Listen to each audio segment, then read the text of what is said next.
Assalamualaikum warahmatullahi ta'ala wabarakatuh. Bismillah, alhamdulillah, wassalatu wassalamu ala rasulillah, wala hawla wala quwata illa billah, amma ba'du. Pada sesi-sesi sebelumnya saya telah menjelaskan bagaimana mengembangkan materi matematika dari suratul Fatihah.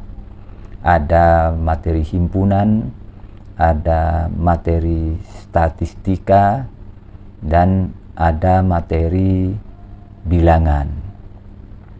Pada kesempatan ini saya akan menjelaskan bagaimana mengembangkan materi geometri berdasarkan atau tetap berbasis kepada suratul Fatihah atau surat Al-Fatihah. Seperti pada video-video sebelumnya, saya tetap memasukkan Bismillahirrahmanirrahim sebagai ayat pertama untuk surah Al-Fatihah. Baik, bagaimana cara mengembangkan materi geometri dari surah Al-Fatihah atau surat Al-Fatihah?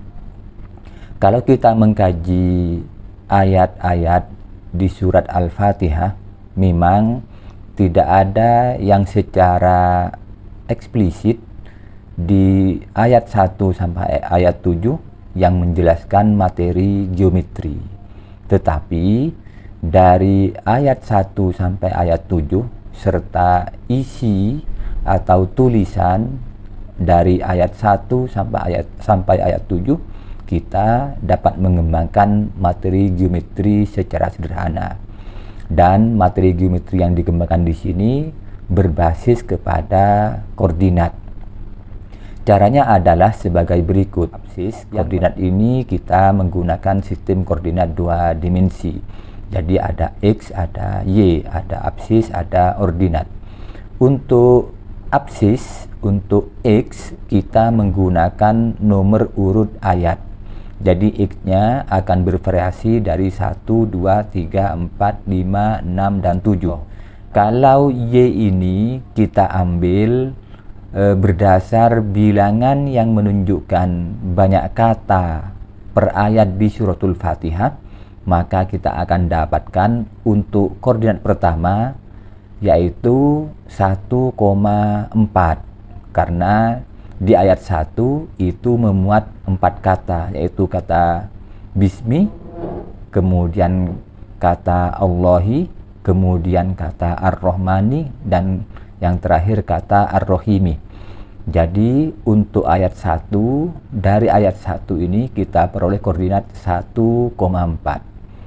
Dari ayat kedua, Alhamdulillahirabbil alamin, kita mendapatkan 4 kata juga, yaitu Alhamdulillahi Rabbi al-alamin. Jadi kita dapatkan koordinat untuk ayat kedua adalah 2,4. Demikian terusnya sehingga kita dapatkan koordinat yang ketiga adalah 3,2, koordinat yang keempat adalah 4,3, koordinat yang kelima adalah 5,4, koordinat yang keenam adalah 6,3, dan koordinat terakhir adalah 7,8. Setelah kita memiliki 7 titik koordinat ini, maka kita dapat mengembangkan bidang datar yang kita tuju.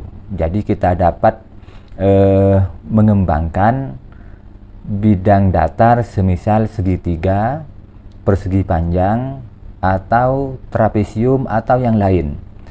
Setelah memiliki 7 titik koordinat tadi, kita dapat bertanya ke anak-anak, tentukan sebanyak mungkin segitiga yang dapat dibuat dari 7 titik koordinat tadi.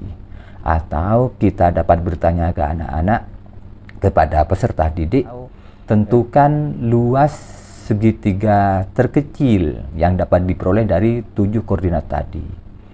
Demikian juga kita dapat bertanya kepada anak-anak, kepada peserta didik, tentukan segitiga terbesar atau luas segitiga terbesar yang dapat kita peroleh dari 7 titik tadi dengan mengkreasikan. Jadi dari 7 titik koordinat tadi dikreasikan menjadi berbagai segitiga yang mungkin, kemudian ditentukan segitiga dengan luas terkecil, segitiga dengan luas terbesar, segitiga dengan keliling terkecil, segitiga dengan keliling terbesar.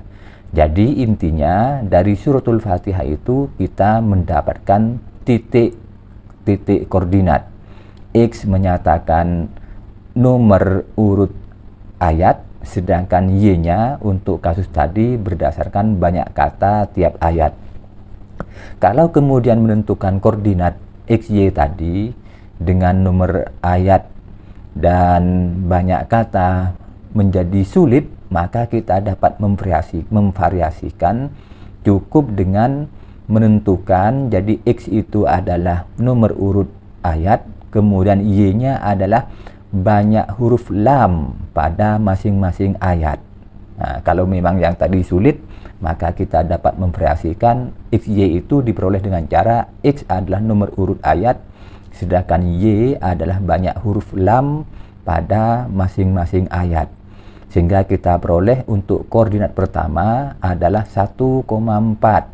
Karena lafal Bismillahirrahmanirrahim itu huruf lamnya ada 4.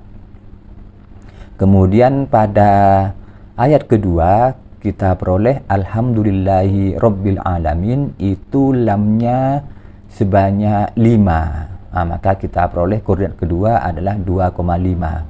Kemudian ayat ketiga Ar-Rahmanir-Rahim itu lamnya ada 2, sehingga kita peroleh koordinat 3,2. Demikian selanjutnya sampai ayat terakhir kita peroleh 7,7. Pada ayat terakhir ada 7 huruf lam. Setelah memiliki 7 koordinat tadi, 7 titik koordinat tadi, maka seperti yang tadi kita dapat bertanya kepada peserta didik, kepada siswa atau kepada anak-anak yang sedang kita ajar untuk mencari atau menggambar segitiga yang dapat dibuat, atau mencari segitiga terkecil atau mencari segitiga terbesar, segitiga yang luasnya paling besar atau segitiga yang luasnya paling kecil, atau juga menentukan segitiga yang kelilingnya paling kecil atau segitiga yang kelilingnya paling besar. Nah, jadi intinya adalah dari suratul Fatihah itu kita mendapatkan titik koordinat XY. X-nya merupakan urutan ayat, kemudian Y-nya terserah apakah Y itu banyak kata ataukah Y itu banyaknya huruf mim pada masing-masing ayat, ataukah Y itu banyaknya huruf al-syamsiyah atau al-qamariyah, atau bisa jadi Y itu banyaknya huruf idgham, atau Y itu banyaknya huruf idhar, atau Y itu banyaknya huruf ikhfa. Nah, tentunya kita dapat memvariasikan terkait nilai Y yang mau kita gunakan. Nah, dengan demikian maka kita akan memperoleh titik koordinat XY, dan selanjutnya dari titik koordinat itu kita dapat bertanya kepada peserta didik apakah mau membentuk lingkaran, apakah mau membentuk persegi panjang, ataukah mau membentuk segi empat, ataukah mau membentuk trapesium, ataukah mau membentuk segitiga. Demikian yang dapat saya sampaikan terkait bagaimana mengembangkan materi geometri, baik yang sederhana yang dapat digunakan untuk anak-anak di sekolah dasar ataupun sampai ke peserta didik di sekolah menengah atas. Semoga bermanfaat. Wassalamualaikum warahmatullahi wabarakatuh.